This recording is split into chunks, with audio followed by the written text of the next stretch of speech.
सोचिए कितनी गर्व की बात है कि मोदी जी आए और उन्होंने सोचा कि महिला केवल चूल्हा ही नहीं जला सकती, महिला सब कुछ कर सकती है। क्योंकि इस दुनिया में सबसे बड़ी यदि प्राकृतिक ने किसी को जिम्मेदारी दिया है तो नारी को दिया है, और वो जिम्मेदारी सृष्टि का चक्र चलाने की जिम्मेदारी, और उससे बड़ी जिम्मेदारी से बढ़कर और कुछ नहीं हो सकता। तो फिर नारी बंदूक क्यों नहीं चला सकती? और उनके निर्णय ने कश्मीर में एक फरमान जारी करता है कि अब हमारी बेटियां सैनिक में भर्ती तो होंगी, लेकिन फाइटर जेट भी उड़ाएंगी। सोचिए, ये मोदी जी को धन्यवाद करना चाहिए हमको। और केवल फाइटर जेट नहीं कहा, जिस जगह से मैं आया उस जगह में जवान उबलता हो, खून भी ठंडा हो जाता है। कितना भी बड़ा योद्धा हो, एक पल के लिए हिम्मत डोल जाता है। लेकिन मोदी जी को मैं धन्यवाद करूंगा, उनके निर्णय को बार बार नमन करूंगा कि उन्होंने कहा कि भारत देश की नारी कमजोर नहीं हो सकती। हमारे भारत देश की नारी रानी दुर्गावती बन के भी लड़ी है और रानी लक्ष्मीबाई बन के भी लड़ी है, तो आज क्यों नहीं लड़ सकती? और उन्होंने फरमान जारी किया कि अब कश्मीर के दुंदक पहाड़ी और आतंकवादी क्षेत्र में महिला कमांडो बनेगी और जवानों के साथ कंधे से कंधे मिलाकर आतंकवादियों का खात्मा करेंगी। सोचिए, ऐसा निर्णय उन्होंने लिया। और आपको बताते हुए मुझे बड़ी खुशी हो रही है और अपने आप को गर्व महसूस हो रहा है कि उस महिला कमांडो के दस्ता को प्रशिक्षण देने की जिम्मेदारी किसको मिला पता है? बताओ, आवाज नहीं आया, बताओ। आपके विधायक को मिला। वो 30 महिला जवान थे और उन 30 को पहले प्रशिक्षण के दिन मैंने क्या कहा था बताऊं? मैंने ये कहा कि आज मोदी जी के निर्णय से वो इतिहास लिखा जा रहा है कश्मीर में जो आज तक कभी लिखा नहीं गया। लेकिन बहनों, जवानों, ये साधारण रास्ता नहीं है, इसलिए सोच समझ के आगे बढ़ो। यदि लौटना है तो आज ही लौट जाओ, लेकिन यदि आगे चलना है तो सोच समझ के चलना, क्योंकि तुम 30 महिलाएं नहीं है, तुम भारत देश के उन सभी नारियों का सम्मान है, भारत देश के उन सभी महिलाओं का पहचान है जो पूरा दुनिया तुम्हें 30 पर आकलन करेगी। यदि तुम किसी वजह से डर गए, यदि तुम किसी वजह से हार गए या पीछे लौट गए तो पूरा दुनिया क्या कहेगा पता है? लड़ना महिलाओं की बस की बात नहीं है, सिर्फ एक लाइन में बोल देगा। और हमेशा हमेशा के लिए तुम पूरी नारी जाति के लिए कलंकित हो जाओ। लेकिन यदि तुमने कर लिया, अपने आप को साबित कर दिया कि हम भारत की नारी, हम लड़ सकते हैं, तो देश में दोबारा एक बार इतिहास लिखा जाएगा और यही कहा जाएगा कि भारत की नारियां वीर थी, है और सदैव रहेंगी। ये शब्द मैंने बोला था। आपको पता है ये शब्द सुनकर उन्होंने क्या कहा?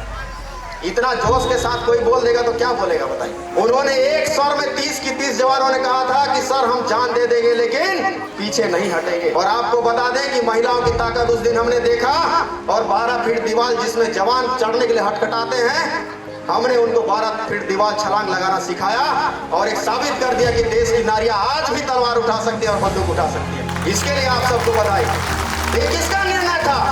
ये माननीय नरेंद्र मोदी जी का निर्णय था। और मैं हमेशा से कहता हूं कि ऐसा निर्णय पहली बार अपने जीवन में हमने देखा कि किसी को कमजोर नहीं समझते। प्रधानमंत्री घर बना पक्का का? बोला नहीं बना। तो सोचिए कि ये भी बात सच है कि यदि गरीब परिवार के बारे में किसी ने सोचा कि बरसात के दिन में छत कैसे टपकता है और छत टपकने से कितना समस्या होता है कि देश के गरीबों की पक्का छत मकान होना चाहिए, तो कौन सोचा? वो माननीय नरेंद्र मोदी जी ने सोचा, और वो भी फूल छाप का व्यक्ति था। तो फिर कांग्रेस ने क्या दिया? सोचिए कांग्रेस ने क्या दिया? तो सारी महिलाओं से जुड़ी हुई मान सम्मान से लेकर उनकी समस्याओं से लेके आज तो आपको महतारी बंधन देकर घर चलाने तक के बारे में सोचा, तो भी फूल छाप का व्यक्ति माननीय नरेंद्र मोदी था। तो फिर कांग्रेस ने क्या दिया बताइए? कुछ दिया क्या? दिया, अभी बताऊंगा मैं क्या क्या दिया। तो माताओं, इस सच्चाई को हमें जानने की जरूरत है। आज हर किसी के हाथ में मोबाइल है, तो आप जानिए किसी के भड़काव या किसी के धोखे में रहने की जरूरत नहीं है। तो माताओं बहनों, बहुत सारे ऐसे योजनाएं हैं। शुरू में मैं जब राजनीति में आया आज से 5 महीना पहले, तो ऐसा लगता था कि मैं कहाँ आके फंस गया। सच में ऐसा लगता था। चुनाव के दौरान में वोट मांगने जब जाते तो 4-5 दारू पी के आते, बोला दे खर्चा। मैं बोला कहाँ फंस गया। बड़ी ठाठ से वर्दी पहनता था, है ना, तिरछी टोपी लगाता था, एक हाथ में AK-47 था और कमर में पिस्तौल रखता था। इतना धाक से जीता था, लंबी दाढ़ी रखता था, लंबे बाल रखता था, सामने वाले के देख के पसीना छटक जाता। लेकिन मैं सोचा कि मैं फंस गया पहली बार कि दारू पी के हिल के आते हो ना जो हारना पड़ा है ना। और कई जगह तो माता मन ये गोठिया दिन के रोड नहीं बनी से, तो मैं बोले कि अरे दाई में तो अभी चाहे हूँ 20 साल सोना तो गोठिया, तो फिर भी हमें डांट पड़ा। तो मुझे लगा कि मैं आके फंस गया बेचारा, अब तो गलती हो गई, अब दोबारा वापस भी नहीं जा सकता, हाथ के हथियार भी छूट गए। लेकिन जब विधानसभा सत्र हुआ और उस सत्र में जब मैंने इस सीतापुर विधानसभा में एक बहन के साथ अत्याचार हुआ था, बलात्कार करके मार के फेंक दिया गया था, आपको पता होगा सबको, हम सब ने कैंडल मार्च निकाला, समाज ने आक्रोश रैली निकाला, लेकिन किसी का कोई नहीं सुनाई दिया, कोई नहीं सुना। माननीय विष्णुदेव साय जी भी स्वयं आए वहां, जब मुख्यमंत्री नहीं थे उनके घर तक गए, लेकिन क्षेत्र के विधायक आज तक उनके घर में कदम नहीं रखा। सोचिए, तो उसको सदन में उठाने का मेरे को मौका मिला।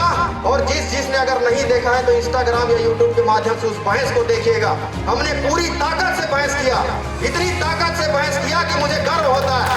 और वो आज वो केस ओपन हो गया है और उसमें देखिएगा छानबीन शुरू है, और मुझे लगता है कि उस बहन को अब न्याय मिलेगा और दोषियों को सजा मिलेगा। और इससे संदेश दिया जाना चाहिए कि अब सीतापुर परिक्षेत्र में माताएं सुरक्षित हैं, और अगर माताओं के प्रति और बहनों के प्रति कोई आंख उठा के देखेगा तो राम कुमार टोपो से खतरनाक आदमी कोई नहीं होगा परिचय होना चाहिए। उस दिन मुझे खुशी हुआ और उस दिन मुझे गर्व हुआ कि आज भले ही इन हाथों ने AK-47 छोड़ा है, लेकिन सीतापुर की माताओं ने और जनता ने तुम्हारे हाथ में इतना बड़ा हथियार लिया है कि देश के सरहद में खड़े होकर तुम AK-47 से देश के दुश्मन को तो मारता था, लेकिन आज जो तुम्हारे हाथ में हथियार सीतापुर की जनता ने दिया है, वो जनता की समस्या को मारने का हथियार दिया। इससे बड़ा उपलब्धि कुछ हो ही नहीं सकता।